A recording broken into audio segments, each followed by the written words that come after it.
Hey everyone, Raptorspank here, and just one really quick aside at the start of this episode. Had some issues with the audio, and so it's going to be a little bit quieter than normal, at least my audio will be, because I usually use my phone with a lapel mic to record these, and my phone no longer has the right port. I got a new one, doesn't really work with that particular mic, so I had another device I was using it with. No problems previously, but with this recording, it just wouldn't record. So if you hear us talking about audio issues during this episode, that's what we're referring to, and really I just ended up cutting my line from it, or my mic audio from it, because I think James was good enough on this one. So the audio is going to be a little bit weird. We should have a fix for that by the next episode, but just wanted to say that at the beginning. Alright, episode 4. Or is it episode 1? We definitely didn't record this intro twice because of some interruptions. But we're name changing a little bit. Again. Yeah. Well, it's the first time we've actually. Well, I guess we didn't have a name for episode 1. We started without a name, figured out a name. Now we're changing the name. Oh, that's true. That's true. It's now the Flesh and Blood Vodcast, because we're the Commoner Vodcast. Now that Commoner is not truly Pauper, because CFB has changed their event rules. You can have up to 6 rares now, and so we're going to be converting our decks over to that too. But now we're going to be the Vodcast, I guess. Perfect. And we're going to talk about rares too, not just commons. Mm-hmm. And specifically this episode too, since we are looking at the Everfest cards that were spoiled this week / last week. Yep. Or So. throughout like the past 2 weeks or something. Oh yeah, it was about 2 weeks. But we're going to be looking at the cards, some of our favorites. We're not necessarily going to talk about every single card because there are a fair number of them, but we're going to talk about the ones that are favorites. interesting. Yeah, sort of. Yeah, favorites / Because I have some highest favorites. potential. It's not necessarily because we're going to go down the list and just like kind of pick them as we go. Oh jeez, now I feel loud. All right. Well then, I guess we're just gonna kind of go into the list here. We just angle that better. Listeners will have no idea what I meant by that, but here we are. Oh, we're not screen recording, screen grabbing. No, we are, but the. Oh yeah, that's true. Well, I am an idiot. All right, so he can edit in some perspective changes for you guys. How about that? I'm not going to though. All right, so we're just gonna go down Where's the your list. dedication to the craft? So unfortunately, we don't get the new Majestic equipment. We don't get the new specializations because we do get to play Kaio now because she is a rare, or he is a rare. I'll get that read at some point here. Uh-huh. He is a rare, but how about specialization they are is rare. a Majestic. We'll use the. But we've got a. I think this is actually a neat card. So that one I want to look at. High roller. And then we'll look at all the commons, I guess. So, however briefly. So we have High Roller as one of the rares that's available. Kind of neat actually, because it's basically if you have things that roll dice, which there isn't a ton of in Commoner, but like with KO in now he does roll dice. It's a 0-cost brute turn. card, which isn't very common for brutes. No. It does have the downside of being a card that doesn't have 6 power. Right. But it does just intimidate, which is kind of cool. And if you rolled dice and you rolled high, you intimidate twice. Right. Is it worth running? I don't know, but it's close. It's close. Like in a Kaio deck where you are going to roll dice. It will take up a rare slot. Yes. So it's basically, is it good enough for one of your 6 rares? For those or who, 2 of your 6 rares. For those who don't know, you're in the new Commoner. Yep. You're only allowed 6. Did we already specify that? I think I may have said that at the beginning, but it's worth mentioning again. And part of the problem too with like this is only really going to be good in KO and KO or Kaio. I really don't know how it's pronounced, but I guess it's K. It's KO. Yeah, I'm it's pretty sure. AYO. Yeah, KO. Mm. All right, so in KO, that's like the only one you would play this in, and KO already eats one of your 6 rares. So you have even less rare slots to play with. Yep. And now KO does have the one nice thing that like his weapons are not that good, so you really don't need to waste a rare slot on them. You can just do normal brute weapon attacks, but I still don't know that this will make the cut after already spending that rare slot. But I think it does an effect that is actually kind of good. Were the yellow and blue any different? I think it is. Actually, that's a good question. I don't know what the lower colors do on this. Oh, you have to roll a 6. Oh, even. Yes, you're only okay. running red. Yep. You're only running red, but that's fine. You probably didn't want more than 2 of these in the deck, anyways. Now, into the commons, we have Bare Fangs. Draw a card, discard a card. That seems pretty good, actually. +2? Okay. Yeah, so I mean, it's already got the 6 power that you want on the red. Yep. And it may possibly get +2, so it's not like killing you if you discard a card that's not 6 power. And it only costs 2, which is nice, because that was kind of the problem with Levias. You have a lot of 3 costs. 2 cost is not bad. 3 cost is like pushing it. It's rough. In fact, I don't think I put any 3s in my decks typically. Yeah, but or at least I try not to. Levia has a lot of 3s that are kind of worth it, but that is partially the problem with Levia. Yeah. But I think this is actually like a really, really good card. I think this will probably see play in Brute when I eventually build a Brute. Wild Ride. Draw a card, then discard a random card. Okay, so this is kind of like the previous one, except it can gain Go Again. Right. I think they were adding a bunch of Brute stuff that has Go Again, which is like, I'm torn on it. One, I think Brute really needs things like that, but the problem is that to Go Again, that means you need to have a lot of resources to pay for multiple attacks. Right. And the resource attacks have less than 6, which makes these cards worse. Yeah. I think that's the big problem. Brute seems like a very, like, when it goes off, it'll be amazing, but when it doesn't, it looks terrible. Yep. I think that's kind of the problem with Brute, but these are cards, like, this one and the previous one are cards that make me actually want to build the KO, so... And I think I am probably going to build KO before I build Rhinar, but it's hard to say. I have to look into it again. Right. You have the Levia deck at least, so now we need another Brute so we can do our like 1v1 Brute versus Brute. I can't remember if Levia is still broken though. Like what? Not working well. Oh yeah, it might need some tweaks. I think we talked about tweaking it. We might have talked about it. We might have even did it. tried. But Yeah. It's still... And I mean, it didn't feel... And I mean, the Levia deck does need to be changed a little bit because now you have rares. That's true. So that should help a little bit. But, and I mean, the one nice thing is, like, if I build a Brute deck, we can do Brute versus Brute, which means that a Brute deck will win a game, finally. I think didn't we do one before? Or was that not on recording? Oh, it may have won a game off of recording. Probably. It would have been off recording if it won, right? Like, that just would be... Yeah, that makes sense. How it would happen. Yep. Oh, but yeah, so far, I like these commons. These seem really good, like, just generically good commons to throw into the deck. Like, the cost is good, the power is good, and these extra effects are just like, hey, if you get it, sweet. Yep. And then the last one, Bad Beats, roll 6-sided dice. Okay, well, this kind of helps with all the other rolling things. Actually, I like this. This +5? seems good, yeah. Okay. That's a crazy... That's a 0-cost pump spell that gives +5.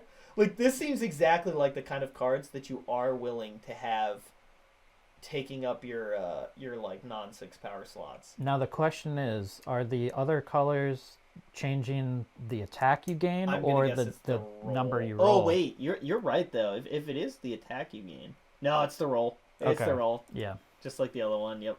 You have to roll the perfect 6. I wonder if you still do that, though. Just like as a...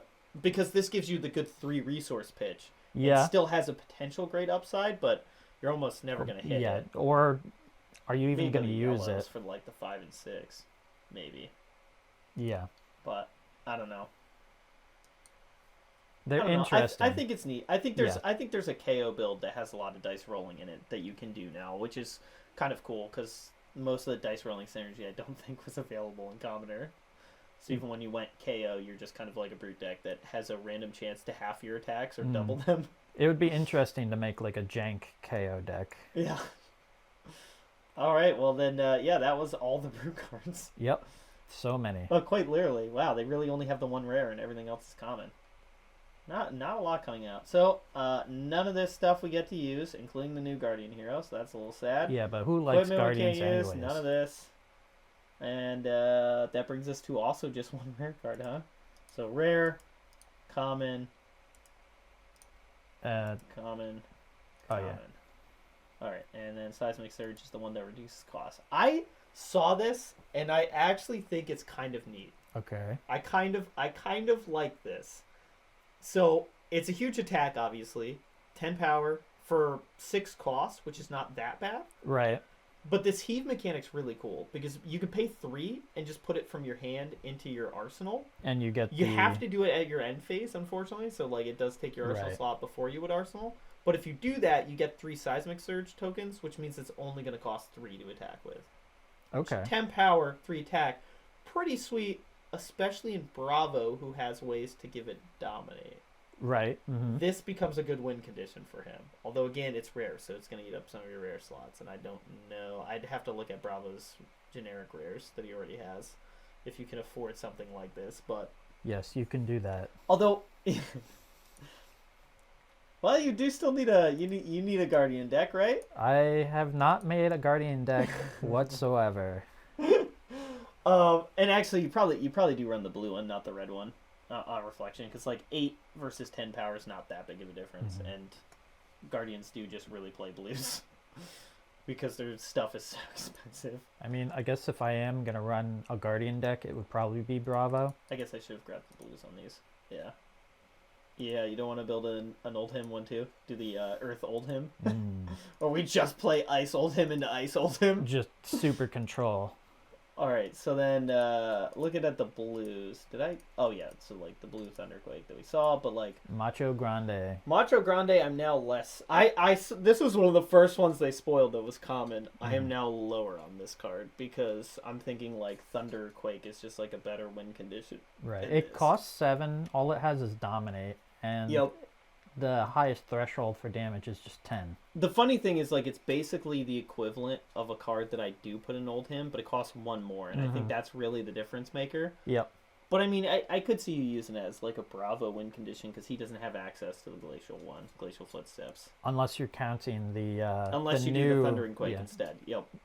No, the new Bravo, the one that's 3 elements. Oh, yeah, but we can't play that in common. I know. I'm just saying. Yeah. I won't even think about it. Okay. It hurts too much. All the new heroes that we don't get to use. All those majestic.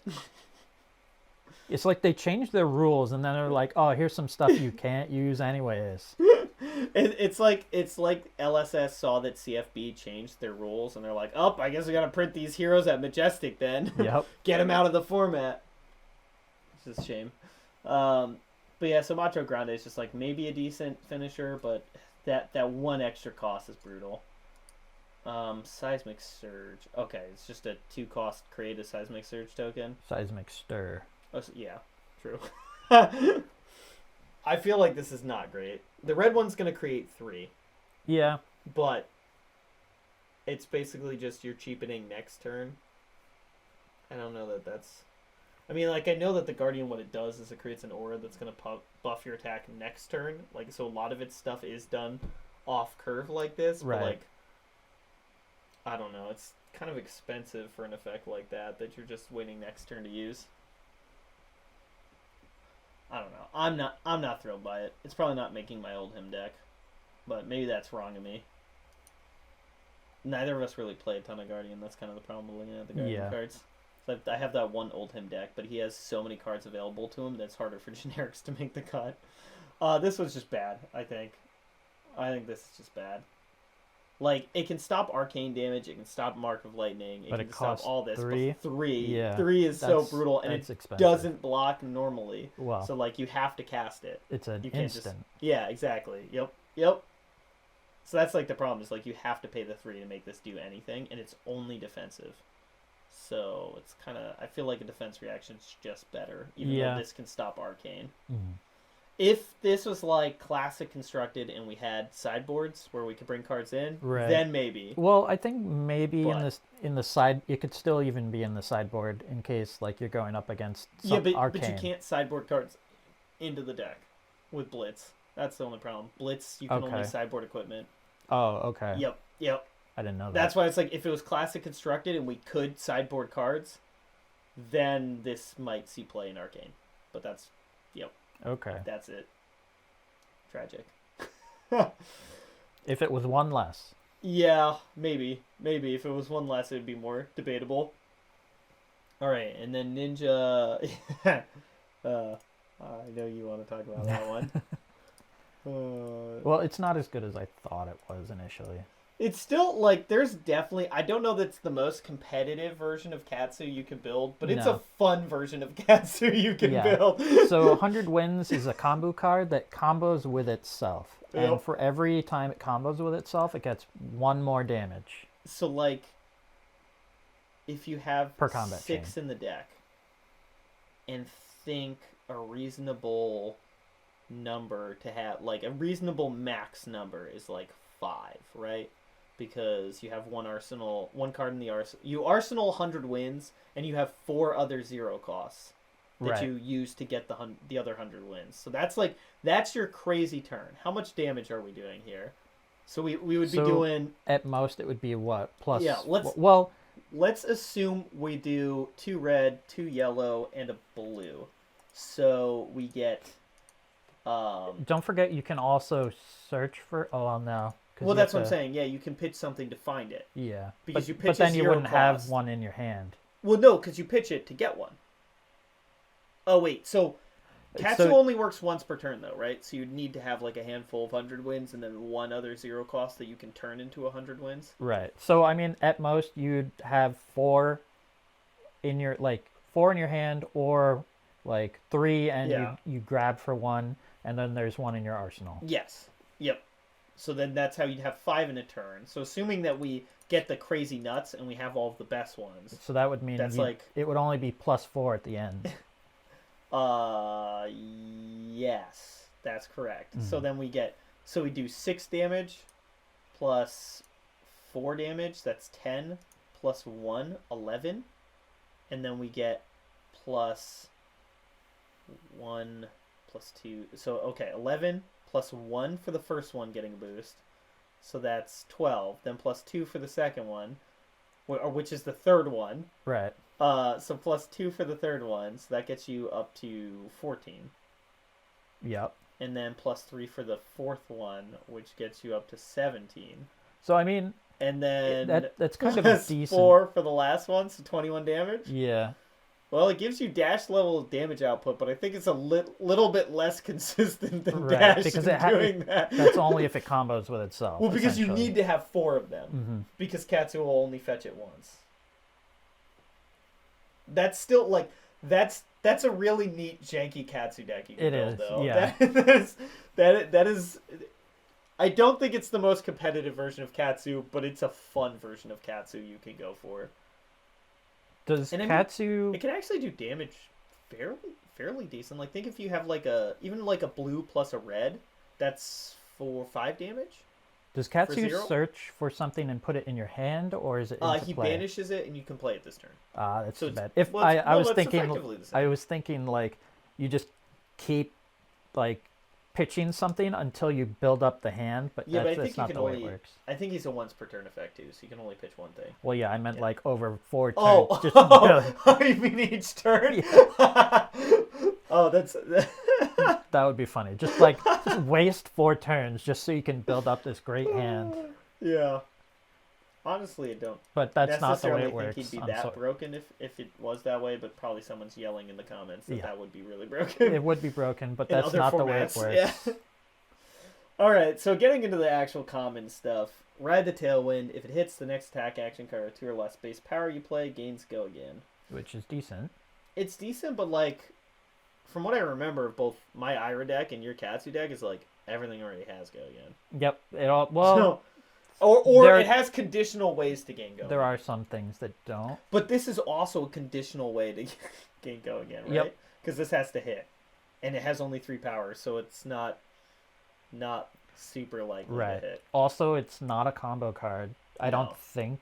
No. No, I don't think so. Well, okay, there might be some Majestics that are or the rest of these commons are going to come. Right. I don't think they do though. But yeah, I think it's It's a an good okay card, card. but I think the Ninja has so many ridiculous cards Yeah. that this is just pushed out by everything else being more broken. Yep. All right, and what we got? Okay, this doesn't combo with the other one, so there are no combos for it. Yep. In combo. Well, yeah. All right, Twin Sister gains when this hits. Your next attack. Twin sisters. Yeah. That's what you said. Oh, Twin Twisters. There you go. It's a tongue twister. It's a tongue twister. All right, when this hits, your next attack gains +1, or you can have it gain +1 itself, and it already has going in, but it costs 1. So I think you probably don't play this in Katsu. I think it's like maybe an Ira card, but I don't think I want this in Ira either. I think it's another instance of Ride the Tailwinds, where it's like it's a good card. It is. It's too. But I think there's just better. It's too expensive for Katsu. Yeah. Well, actually, no, because that has some. You have some cards. I That do have cost Open that, Center, but which like, is 2. But that's a combo finisher. That's true. That you have the other combo starters to. Whereas this Yep. isn't a combo finisher. This is just a random One generic cost. value. Yeah. Yeah. So I think It's an okay card. This is like if Yeah. you get this during like a sealed, which I don't think they're doing sealed for these probably. No, but we probably are gonna do one. Yeah. Sealed Ninja, maybe you run this. Wax On. Great name.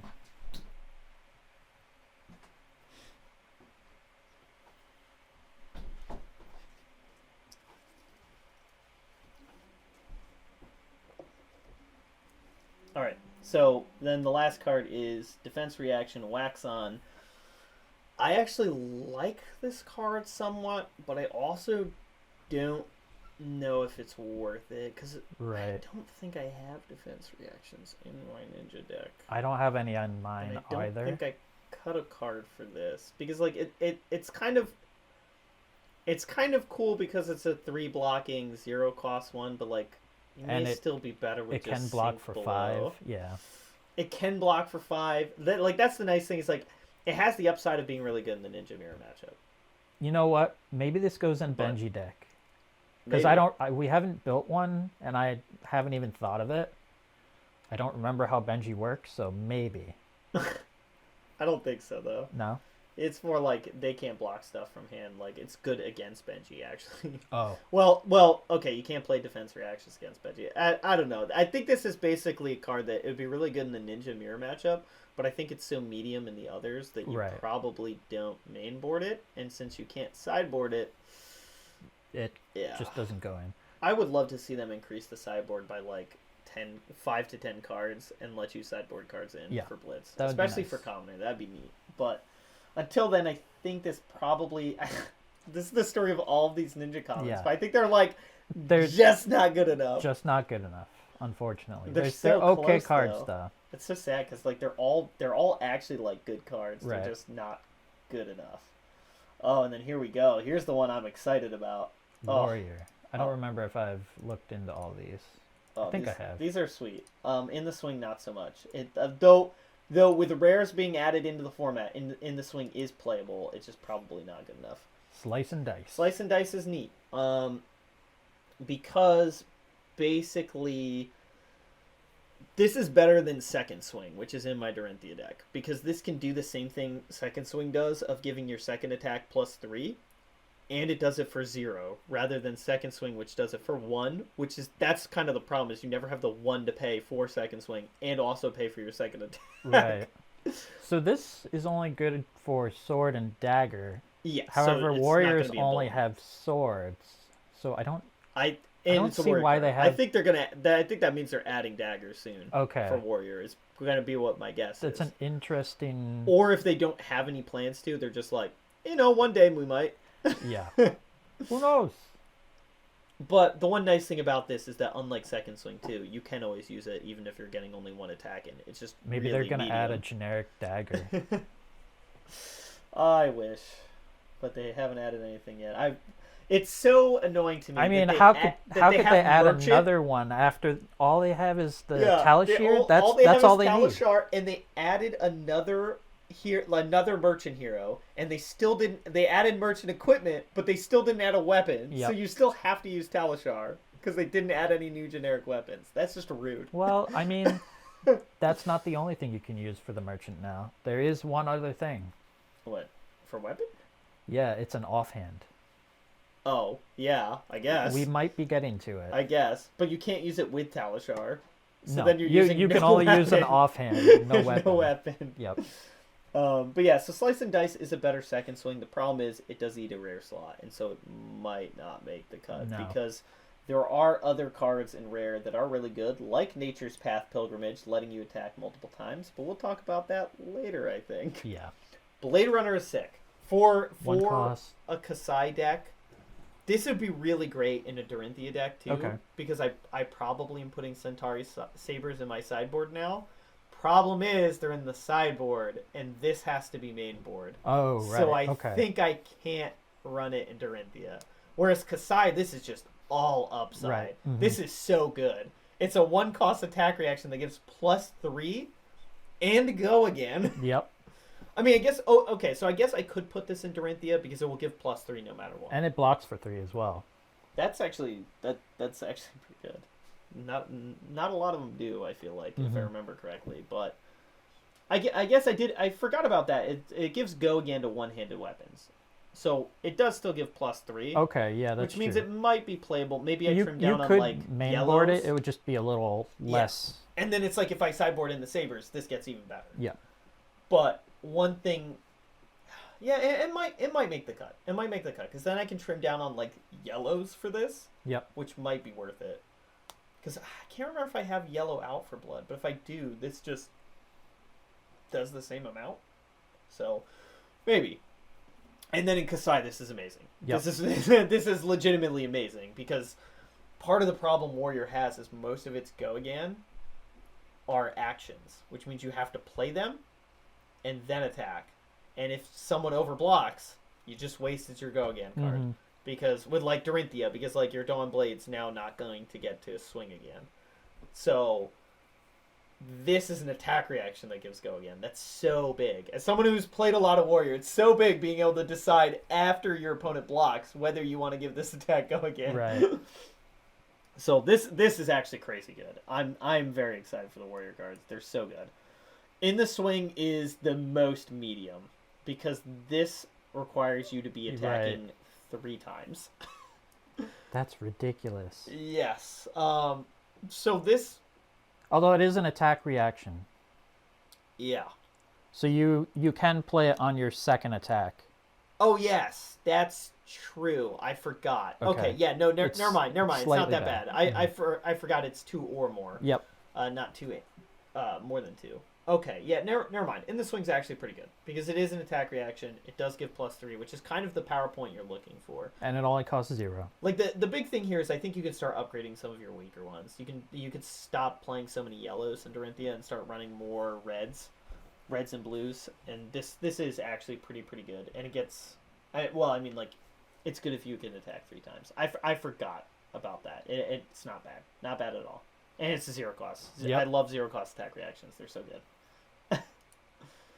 Outland Skirmish. 0 cost, 1-hand weapon tax gain +3. Copper token, go again. Blocks for 3. I mean, it's a 0 cost action that gives +3. So in a Kasai deck, it's okay. better than a Sharpened Steel because it does everything Sharpened Steel does, but then also gives you a copper token. Yep. But there's really no copper token synergies unless you're burning all of your rares on her weapons, herself, and cashing. Well, I mean, if you have like a bunch of Outlandish Skirmish in, you can just get a bunch of copper tokens and then 4. Oh yeah, I forgot it's pay 4. Yeah. Okay. Yeah. That's the only problem. What else can you do with copper tokens? Is it just like the cash in and stuff like that? There's some other stuff that use it, but they're all rare or higher. Well, because there may be some generic rares that use it. I can't remember. We'll get to that later. But the problem is I'm not sure that they're worth the rare slots. Probably not. And then there's cash in, which lets you just sack them to draw cards. Just makes it free. But I don't necessarily know that's worth it either. And then obviously this doesn't get played outside of Kasai. It just doesn't. Nope. Because Sharpened Steel does the same thing as this, and I don't think I'm really looking for more Sharpened Steel effects, because you want attack reactions. In fact, probably, I think I may be using yellow Sharpened Steels in Dorinthia, and those are almost certainly going to get replaced with all these good like attack reactions that are red. So, yeah. Outland Skirmish is the weakest, but like all of these cards are such gas. Like they're just crazy good. Mm-hmm. Mechanologist. This one, not so much. It feels so bad, man. It really does. And they didn't even give a new item for Data Doll. Except for the specialization card. Well, yeah, that's true, but like, is it majestic though? Yeah, it's majestic. That's awful. And it's such a good card too. Like, if you could get this in Data Doll, like this is exactly what Data Doll needed. So they did a great job of figuring out what she needed, but then they printed it at majestic because they hate commoner players. Of course. Quote LSS, we hate commoners. Like, oh yes, stuff's moving into rare. We gotta fix that. Data Doll, no, she can stay broken. And not in the good way. Yeah, just a garbage pile. All right, T-Bone is terrible. Because the reason T-Bone is terrible, as I say, is that like so if you control a card that boosted, so like this is not your first attack. I mean it's a 0 cost attack. It is that, but like it's only 3 power. Yep. And what this is doing is forcing them to block with equipment, which is only really good if you can break that equipment. Yep. Commoner equipment doesn't break when it blocks, unless it just like blocks for a value it breaks. Right. So like Iron Rot. Which they're probably going to block with anyways in right. that case. Or otherwise, like you can grab like a Blood Drop Brocade, but it's not going to break. No. And so I mean, it's like, if they're using Iron Helm, not great. I mean, I guess if they have like, there's no difference. Does the Ranger have Blade Break equipment that has other effects? Maybe. So it's like medium against them. Yeah. You could break a Bullseye Bracer, I think. But like there's so few things that this does break in the commoner format. So it's like kind of medium. Although I guess it is a 0 cost attack that boosts. Yeah, that's true. Maybe it's worth burning a rare slot on this. Yeah, it could just be filler. More copies of 0 to 60. It's not awful. Right. Maybe I'll put some number in. Maybe I'll put some of the reds in. We'll have to see. Yeah. I could see maybe putting in 2 reds. I don't think you ever put in the blues. No. But it does kind of help make Overblast chains better by having more 0 costs. Anything less than 3 is just, it won't do anything. Yeah. I mean, you still do it for like 0 to 60. You have the blue that has 2 power, but that's just because 0 to 60 is so free. Right. And especially with Overblast when you're trying to set up the chains. So it might be worth it for Mechanologists. Or kind of looking at the other rares, they are kind of medium for Mechanologists, so maybe. This one, speaking of medium, well, okay, this isn't awful because this just gains Dominate if you've boosted. However, it costs 2, which is expensive for a Mechanologist. Well, actually, a lot of their attacks do cost 2. The question is whether this is better than some of the alternatives. I guess technically speaking, it's kind of better than Throttle, maybe? It's Throttle plus Upside. I can see this as medium. Let's see. Mechanologist.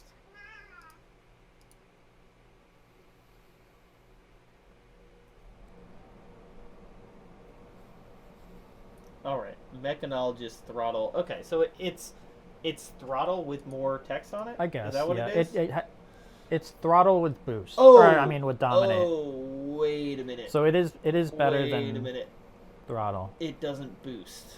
Oh, it doesn't boost. It just benefits from other things boosting. That's all right. not I was good. missing the key part of this card. Yeah. Okay, so yeah, it's a Dominate Throttle, but it doesn't boost itself. Yep. Probably not worth it. No. Probably not. Maybe in a Data Doll deck. Maybe you run this You're as just like a saying that finisher. because Data Doll is jank already. Well, yeah, I mean, like, well, on the one hand, she's already garbage, so, that's fine. But specifically, it's like, you can't really overblast with Data Doll, probably. But you could set up a turn that's boost card payload. And then you're just like, hey, it's a 6-attack Dominate card. So it's kind of a finisher. Even shit can shine if you polish it. But like actually, and like jokes aside, I actually think this is a good finisher for Data Doll. Okay. Because 6 power with Dominate actually pretty good, and the only thing you need to set this up is one other card that boosts. We're gonna have to build We're a gonna Data have to Doll build deck. Data Doll. Yeah. Man, that's the next episode. Is 2 of us working together to try and build a Data Doll deck, in the vain hope that it's not garbage, even though she has almost no items in Commoner, and so is garbage. We can add a clickbait title like, "Can we make Data Doll good?" Oh, I think this is actually a finisher you can put in. Okay. I think jokes aside, it works. Zoom in. Oh, is this the? Oh no, this isn't attack. So it just ops X. Does boost. Hits for 5. Blocks for 3. Okay, so the important thing here is it ops before it boosts. Okay. Yeah, that's good. Now, if it's the start of your chain, it's not opting at all. But Right. if you boost and then play this, it is going to opt. Which means this is not bad in a Data Doll deck. Right. Because it can help you find the items rather than the boost attacks. So, alright. Does it go in the dash deck? No. I don't think so. I don't think I put this in dash because it costs 2 and it has lower than throttle damage output. So it looks kinda like rough. they printed a bunch of cards that Are good work with for Data Doll. Data Doll. They're trying to fix Data Doll. However, like- they're still ignoring Commoner. So I mean, like, Payload is like kind of a good mechanologist finisher. It's the problem is Dash doesn't need more finishers. Dash already has finishers with Overblast. Right. And Overblast doesn't work well for Data Doll because you only have 3 cards in hand. So you don't get the 5-card chain, you get a 4-card chain. Yep. And then Rotary Ram, you have another locked and loaded. Only this one doesn't opt, it just pumps. It's a pump spell. Yep. Oh wait, no. Right. Well, locked and loaded is also a pump spell. This is a pump spell that it goes on the bottom of your deck. Does Locked and Loaded have boost? No. Okay. Neither of these have boost. What they Okay. basically do is they give +3. I was just wondering And then if it had locked boost. and loaded ops if you have boosted, and this goes on the bottom of your deck if you have Right, boosted. okay. So it kind of helps refuel your deck. Maybe that's... So, I guess maybe I replace my locked and loadeds with Rotary Ram. I don't really want more locked and loaded effects, Right. but I think this effect might be better than opting. Because it goes back into the deck. Yeah, which, like, you running out of cards is kind of a concern with Mechanologist. So It one is. more thing that could potentially go back into your deck is probably worth more than opting in a dash deck. Right. Because- I mean, if you get towards the point where Yeah. all you have left is Rotary Ram, so you could just keep... Yep. Well, Well, yeah, you have to you boost wouldn't be able and to, then yeah, because Rotary you have Ram. boost. I don't know. Yeah. But, I mean, like, it still adds some number of cards, so it slows down your mill, That's true. which is important. That way you can kill him with your pistol. And in Dash, you don't really care about opting at all, because No. all of my cards are Mechanologist cards, and I just need them to boost. Yep. Like, all it can do is just kind of fix my hand, so this is probably better. Whereas in Data Doll, maybe you keep the opt. Yep. I could see that. Or maybe you run multiples. Anyways, you run these 2. But that's the Mechanologist cards. Merchant, Majestic, Legendary, Tragic. Yep. Um, You know, I'm happy for the higher tiers. yeah. Yeah, they get cool stuff. Yeah, We sons don't. of bitches. Release the Tension, I don't It's think a makes the 0 cut. cost. No, it's kind of boring. Well, so like the big thing too is like defense reactions aren't that big in Commoner. Right. So like there's not a lot of defense reactions you need to stop. And it's only So from then the it's just a arsenal 0 cost as well. Oh yeah, true. It can only block Yep. defense from... So it's good against Springboard Somersault. Yep, Springboard Somersault, and I think that's almost... That's the only That's one the that co- has that's the arsenal most common, upsides. yeah. So yeah. It's not worth spending a rare slot on this. There might be another one. I forget what it is, I mean, though. a 0 cost pump spell is nice, but like it's not worth the rare slot. I don't No, think. definitely not. Fatigue shot. This one's interesting. Okay, so it just makes their attacks weaker. Yes. It halves them. Uh-huh. That's kind of nice. And it's all... Oh, it's only their first, right? Yeah, it's only their first, but I mean, like that's still good against a lot of decks. Yep. So and it's half rounded up. Okay. So 5 becomes 3. So Well, it costs I love 1. that they include that. So I think that's an okay It's cost a 1 for that. cost red that swings for 5. Yep.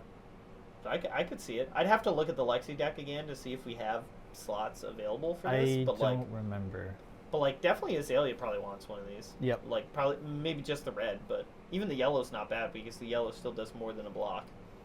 So It probably would go good in Sweet. Lexi because it's a good control. yeah. And I mean like that's one of the nice things with like Azalea, even Azalea's like tempo-y where you're being aggressive but you still want effects like this. Right. So I think it probably makes the cut there too. Activity point. That's a good one, especially against Guardian. Guardian, yeah. Yeah. Especially Guardian. So what and it does... it's also good into the Ranger mirror. Anyways. Yeah, audio Timidity... definitely not getting randomly better right here. Yeah, uh-huh. Timidity point. Timidity point. Essentially works that attacks lose dominate, essentially. Yep. So it's going to be... So maybe this does make the cut. Because it's a 1-cost arrow attack that does 5 damage. Right, and it's really good. It does remove dominate from all attacks in their next turn, not just one. Yep. And the thing is, I'm starting to think about it now. So like we were saying this was good against Guardian, and I mentioned it's also good against Ranger because it works well against the Lexi. Any Lexi dominates deck. from Lexi. But when I think about it, there's a lot of decks that have, as we just edited our Briar deck and put in a Dominate attack. Mm-hmm. And there's also Brute. Mechanologist has some Dominate there. Brute has some Dominate in there. It's like there's a lot of decks that have little splashes of Dominate that this will randomly get. That is true. And it's already a well-costed arrow. A 1-cost, 5 damage is pretty good. It is pretty good. So maybe you can run this and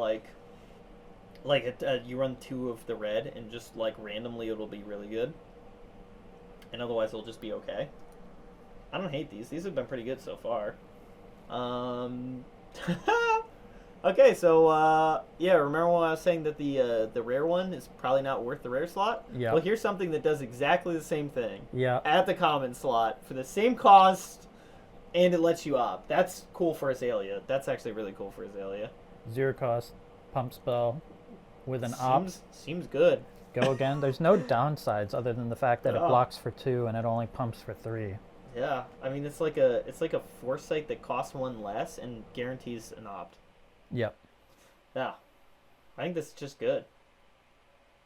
Yeah, I don't know if it necessarily makes the cut into a Lexi because it's kind of like there's not a lot of room for things in the Lexi deck, but Azalea loves this. Maybe if you make a different version of the Lexi deck, like more arrow and lightning.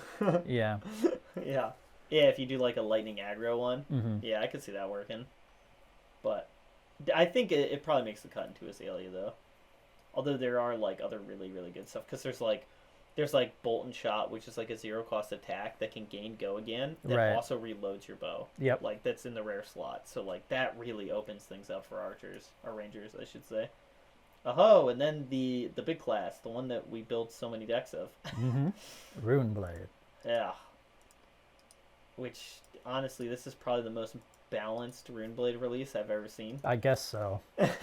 So, Runeblade Incantation. This one's neat. I don't know that it makes the cut because it uses a rare slot, but... Yeah.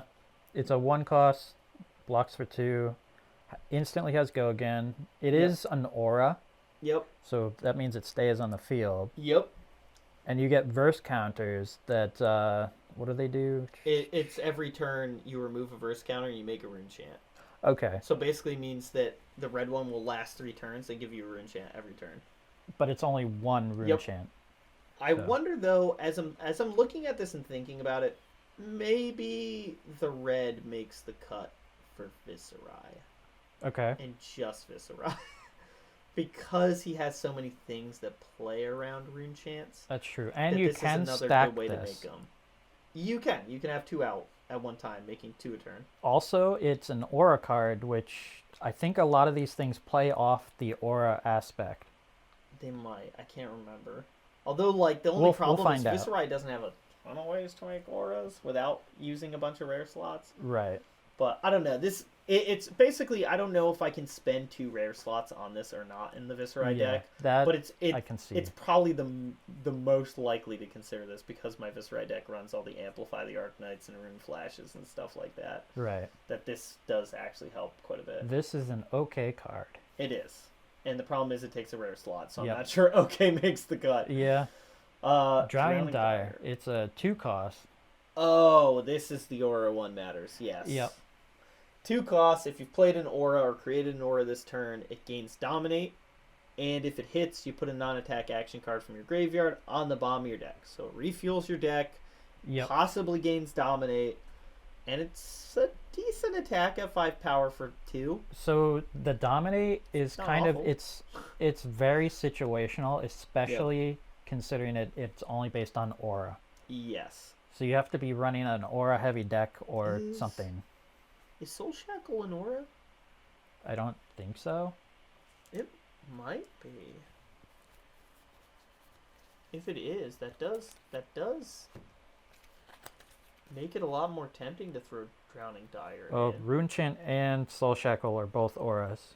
Oh. So maybe You know I'm what? wrong. You know what? Wasn't thinking about. Oh yeah, and Rune Chant too. Yeah. Yeah. Okay. All right. You know what? Runeblade makes a lot of auras. Okay. Yes, it does. Okay. Okay. I could see this. I could see the red one making the cut in a lot of decks. Mm-hmm. I don't know exactly if it does make the cut and chain though, because you No. do. Yeah. It's you kind of it's pretty you're expensive. loaded up on attacks Yeah. that come out of your banish zone. So I don't know about that one. This would only be if I made like a better Viserai chain deck. Yeah, true. I think I could probably find room to squeeze 2 of these, probably the red, into Viserai. I could see that. And maybe you could change out Meet and Greet for Drowning Dire? Maybe? I don't know that it's necessarily worth it, but like it kind of reloads your deck, which kind of nice. Yeah. And you're guaranteed to have Dominate on it every time. Because you can just Soul Shackle Drowning Dire. Boom. Dominate. Dominate and go again. Okay. It's better than we initially thought. Yeah. I think there's some argument for the red one making the cut. Yeah. I have a feeling this is probably the best of the Runeblade cards, if I remember correctly from briefly looking at I them. can't remember. Reek Um, of Corruption. okay. I think Consuming Volition is just better, I think. Yeah. Because it only costs 1. And I forget what it has. I think if it just hits, it makes them discard, doesn't it? It might be. So I think it's I think Consuming Volition's just better. and that still usually doesn't make the cut. I think I have it in Viserai. Maybe the blue one. How much does that one cost? Is that also 2? It's a 1 cost. It is a It's one cost. So it is just Yep. better. I think so. So this is Maybe there's something missing. Maybe there's something more conditional on the Consuming Volition, so it's like whatever condition's easier to hit. Yeah. But I want to say it's just if it hits, you discard. But, so it's kind of a lackluster card. yeah. Unless the power might be different. Maybe this is a Right. 4 and maybe that's like a 3-2-1. It could be. But I mean, like, I think I used the blue Consuming Volition, so it's like very low power, but it's Yeah. like you gotta block it or you're gonna take it. 2 is still kind of expensive though. Yeah. And Runeblade kind of is very resource intensive. Shrill Which is of the why- Skull Form. Which is why I feel like this card doesn't make the cut, No. but it's so huge. 7 damage. But that's it. It doesn't have arcane damage staple to it. It doesn't have dominate. Nope. Doesn't have go again. It costs 2. It doesn't put things back in your deck. It does block for 3. Yeah, I guess. I guess. The artwork's fantastic, though. It is. But yeah, I think this just doesn't. I don't think any of the 3 Runeblades want this card. No, it's kind of mediocre, really. Yeah. I think the first one was the better finisher. It was, especially now that we've Yeah. considered. Yeah, the rune chant More of its soul aspect. shackle aspect. Mhm.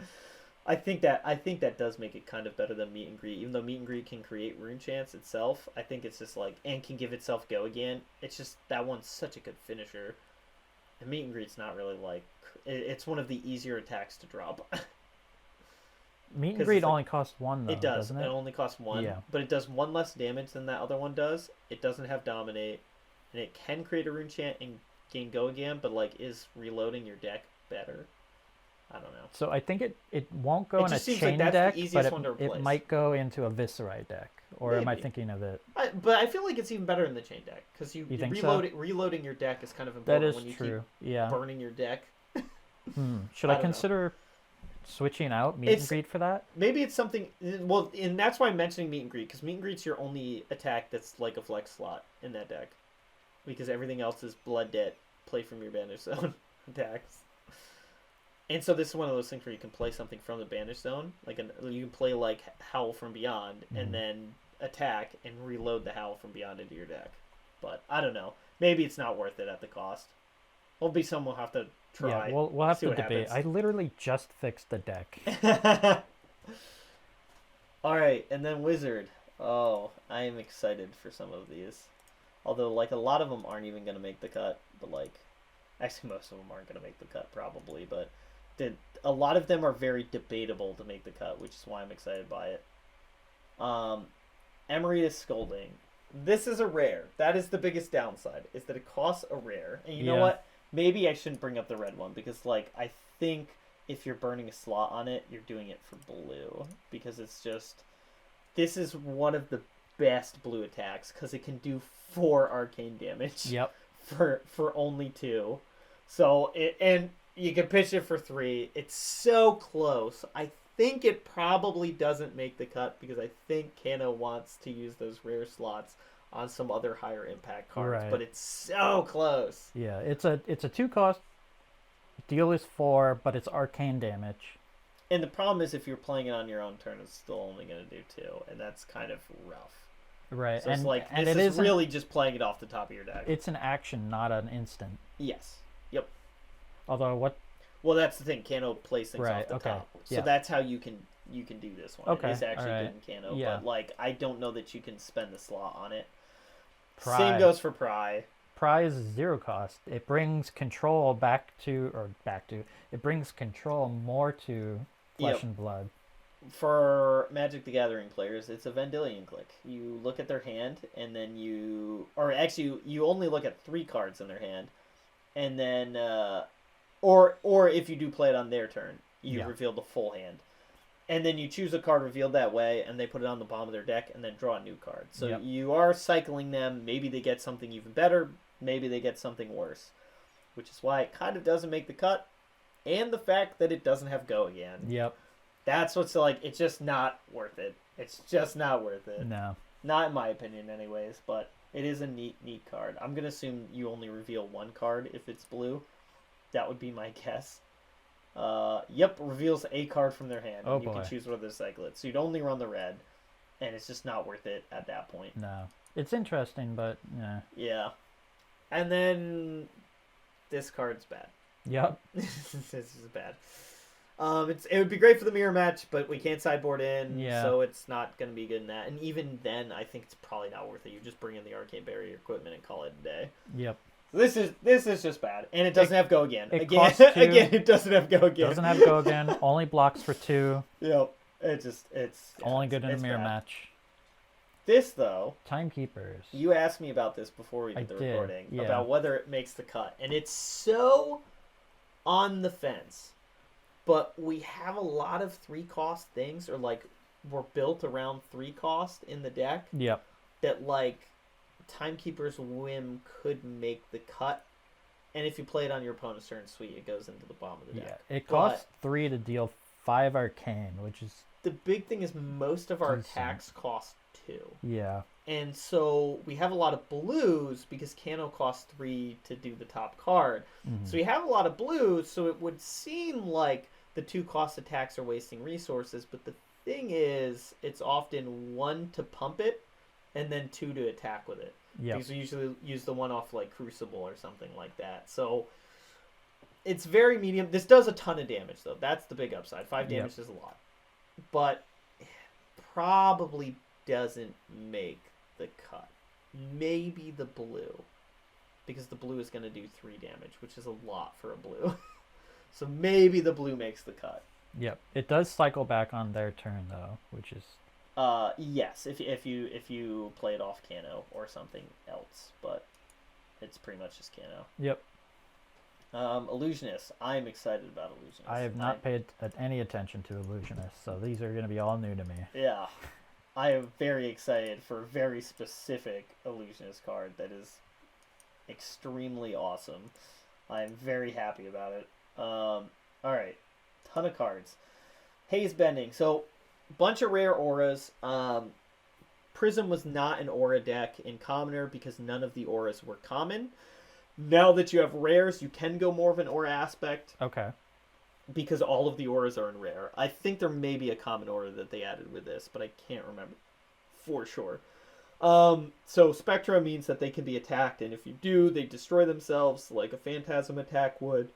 But they do once per turn effect, so when Haze Bending or another Illusionist non-token aura you control is destroyed, create a Spectral Shield token. What's kind of nice about this is that, like, so it only happens once per turn, so it doesn't go infinite, which is good.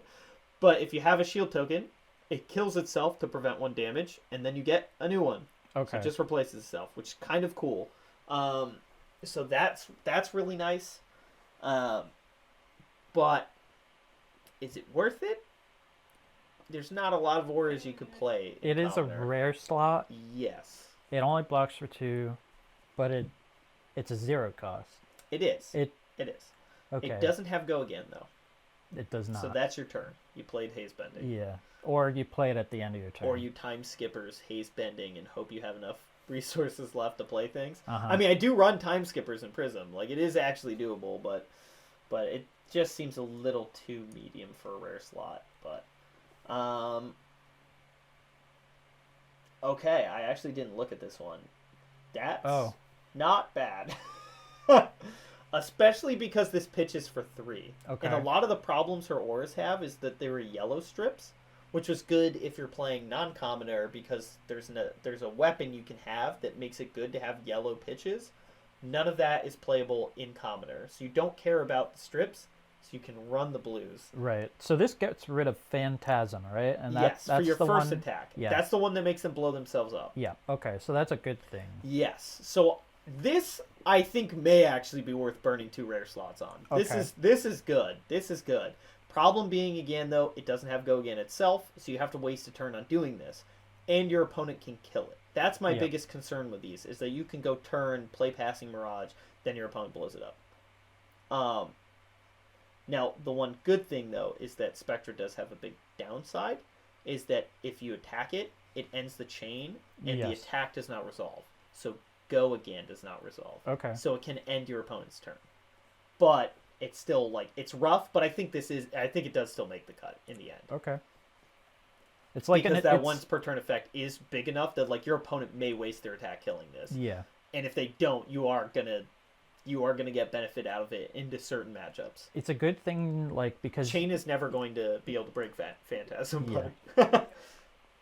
Yeah, I mean, so there are some matchups where this will do nothing. You know, but it pitches for 3. I could put in what is that one 3-cost card? Lunar Tide Plunderer. Yes, that's it. Yeah, not great though. Not great. No. Not great. It's 3 cost, which is way too much. Yeah, but like there are certain matches like against Brute, this will be great because like you only have the 1 glove use, but you're also trying to set up that like 1-turn kill. So, but we have that. Long story short, this is good into enough matchups, like Guardian and Brute particularly, that I think it's probably worth running. Yep, okay. So, and again, it only eats 2 rare slots, and it pitches for 3, so even in the matchups where you don't need it, it's a lot of resources. That's true. So, alright, and then the next one is... Pierce Reality. This one, not so much. No.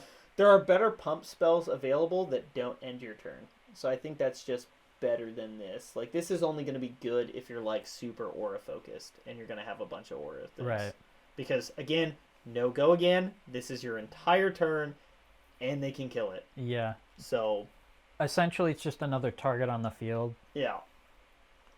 So, it's just not worth it. It's interesting, but not There's plenty great. enough blues that you can run that you don't need something like that. So it's just not worth it. So yeah, doesn't make the cut. Okay. Okay. This is medium. Yeah. So it's 2 cost, 7 power. Right. So this is actually a pretty big Phantasm attack. It Like, is. most of them don't actually get up to this level, at least in Commoner. So that's really nice, but this second part you're not often going to get away with. Right. Unless you're running. Yeah, unless all you're burning auras. your rare slots on Yeah. those, because like those are the only 0 cost auras that you're going to have available. Right. So you're not often going to get this, but it is kind of nice that, like, essentially if they can break this attack, you get to play one of those for free. So you still did 2 things on your turn, and like your turn was going to end anyways, so now you got one of those auras out without having the downside of it automatically ending your turn. That's true. But I mean, 2 power or 7 power for 2 costs might make the cut. I'd have to really revisit my list and look at it, because Right. like there's a lot of 1 costs in there too. So it's like 2 is a lot, but there are a lot of 2 costs as well. So it's debatable. Maybe this replaces stuff like Enigma Chimera, and you're just hoping for like the high power or whatever, and just being like, good enough. But not super thrilled by it. I'm going to say the same for Phantasmal Haze. Really big attack, 8. 3 is a lot. Cost 3. 3 is a lot. Yeah. This is It does more create- useful than yeah. the other one, though. Because it's like, okay, if they manage to break it, well, I get a shield that blocks damage. Okay. And it's a weapon, because of her weapon that turns all of her auras into weapons. Is it more likely to be in the cut though? No. Because it 3. costs 3. It's yeah. the 3 cost that really hurts it for me. Okay. But I mean, maybe I don't see it happening. I think the list is already strong enough that I don't need to be going for more reds like this. Yeah. But the card I am most excited about, I am so excited about for this, because when I heard that we could get rare slots into our commoner decks, one of the first things I thought about is I finally get Phantasmify for Prism, and I'm so excited about that. Mm-hmm.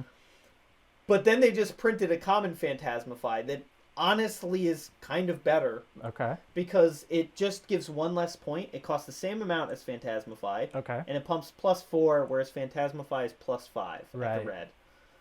But this adds the, if it gets destroyed, draw a card, Okay.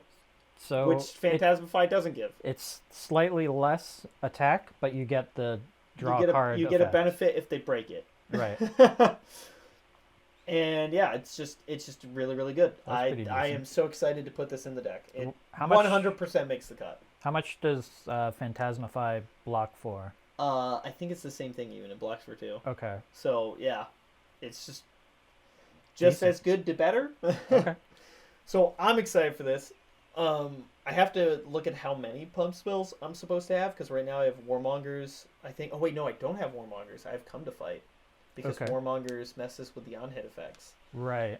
Yeah, this almost certainly is going to make the cut. On reflection, this is almost certainly going to make the cut, because now I can just put more pump spells in, and that's just super exciting, because I can run the red and the yellow for sure. Blue is where it gets questionable, because then it's +2. But I mean, Right. like, the yellow one of this gives the same amount as a red Warmongers. So, like, yeah, It's like a better Warmongers in that case. it's making the cut. Yep. 100%. Very, very exciting. And yeah, it gives Phantasm to the attack, but like all the attacks already have Phantasm. Alright, well then, before it drops out again, on to the next. Oh, we're into generics. We've almost made it. Yep. Alright, so these are all Majestics. Then we get to the rares. We have Life of the Party. I don't know. There's a ton of rares. That's the only problem, because of all the Yeah. amulets. So I guess we'll look at all the regular rares, and then we will look at The garbage talismans. uh I mean, Well, the talismans. was there any amulets you wanted to look at? There's one I want to look at. I don't remember. I think the only one I can think of is the one you probably are thinking of. Yeah. that one. Because that one is really, really sweet. You want to talk about that one? We could talk about the controversial ones. Yeah, I don't think that one's really makes the cut.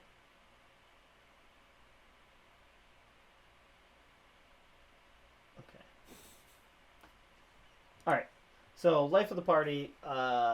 Crazy Brew is not in the format, so you're never going to get that. So, it's always going to be 2. Yep. That on that one. But, alright. So, this is always going to cost 2, and you're only going to get to choose one mode. So it's a 2-cost, 4-power attack, and you're either going to have it gain life for you, or it's going to be a 6-power attack, or it's going to have go again. Yep. Which is not awful, but again, this is a rare slot. And I'm not sure that's worth it for many people. No. It can swing for 6, but it's not a 6-power attack for brute effects. So really, the best things here are like probably the go again or the life gain. But like, yeah, it's kind of like it's expensive for a go again, and it's also expensive, I think, for a life gain as well. That's true. Yeah, it's medium. Be fun in Ultimate Pit Fighter maybe.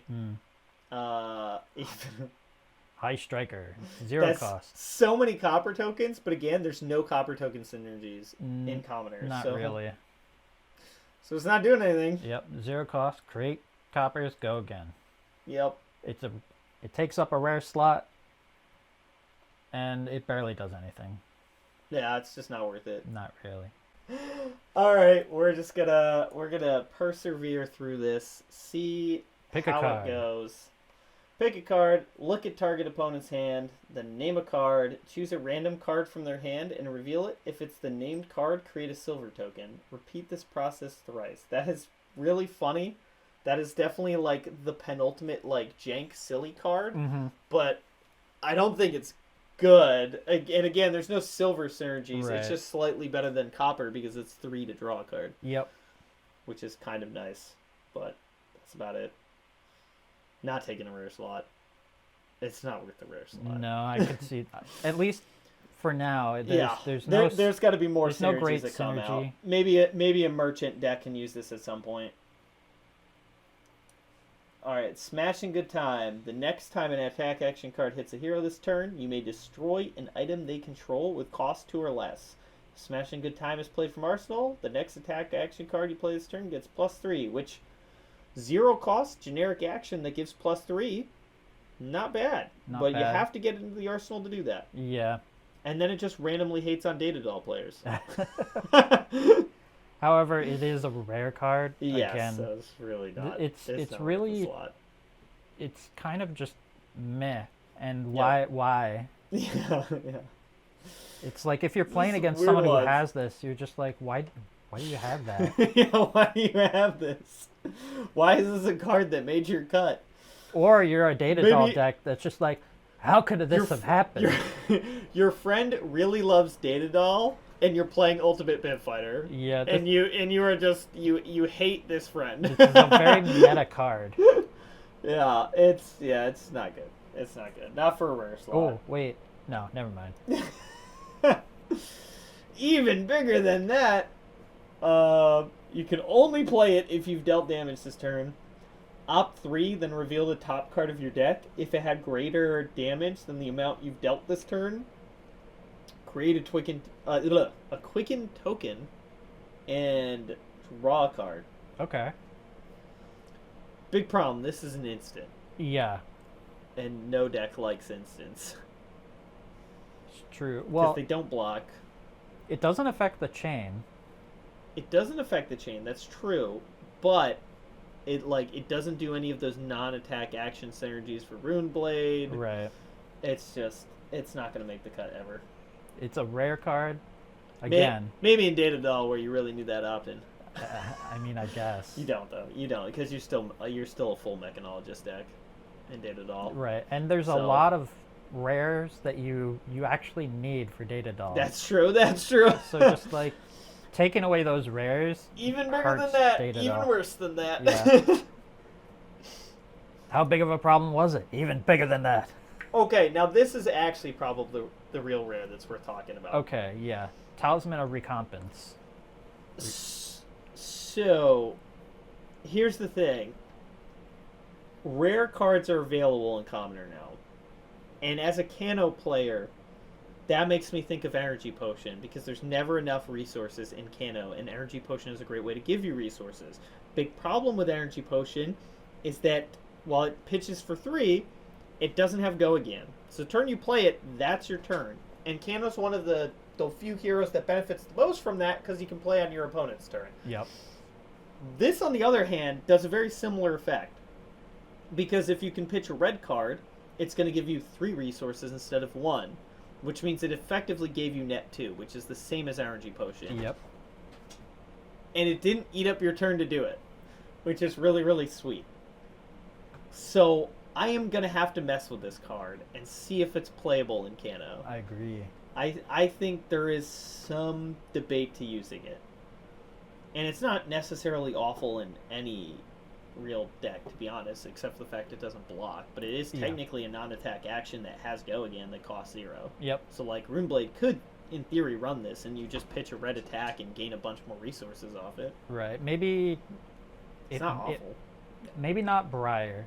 Maybe not Briar. It probably doesn't make the cut, but Briar. For Viserai and Chain, I could see it. Yeah, it may be playable. I don't know that it makes the cut and it's worth the rare slot, right. but, like, Kano's the big one that looks at this and thinks maybe. Alright, let's just talk about this one, because we had a fun conversation about it earlier. Amulet of Intervention. It took me quite a while to realize that this card actually does something. Yeah. It just really doesn't do much. Yeah. It barely does something. And it asks a lot of questions of the game mechanically. Mm-hmm. Of that, like, activate this ability only anytime your hero would be the target of a source that would deal damage equal to or greater than your hero's health. And what it does is it prevents 1 damage. Yep. Exactly 1 damage. So if you're taking greater damage than your health, you die. Yep. Still. So maybe if you have multiple things that say prevent X damage of target source, maybe you can layer it then? But right.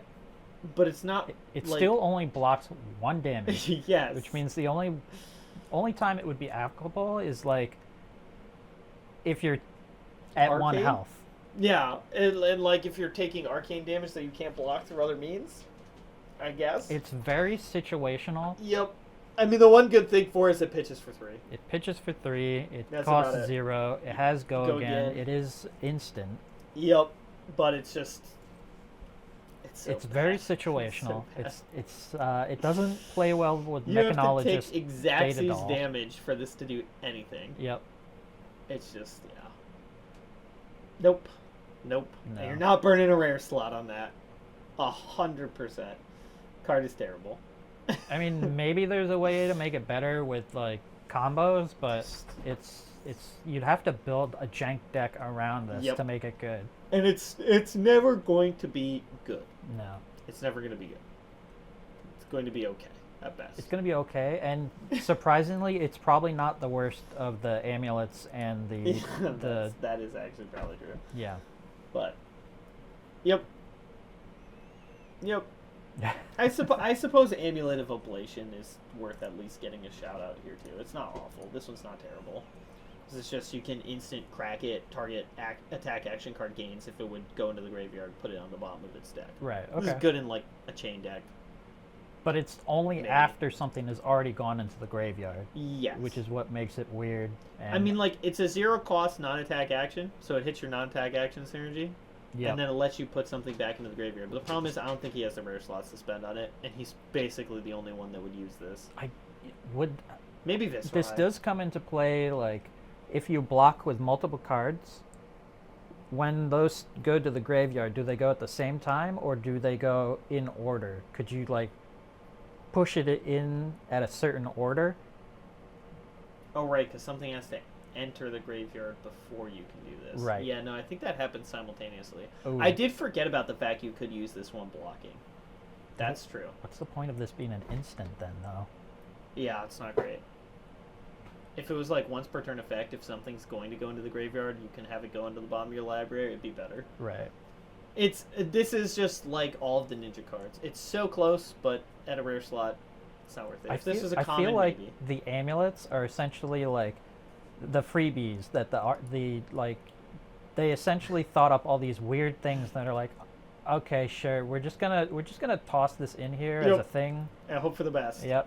Maybe it does something. Maybe it doesn't. It's not broken. Basically, what they are is one less cracked bauble when we play sealed with this set. Yeah.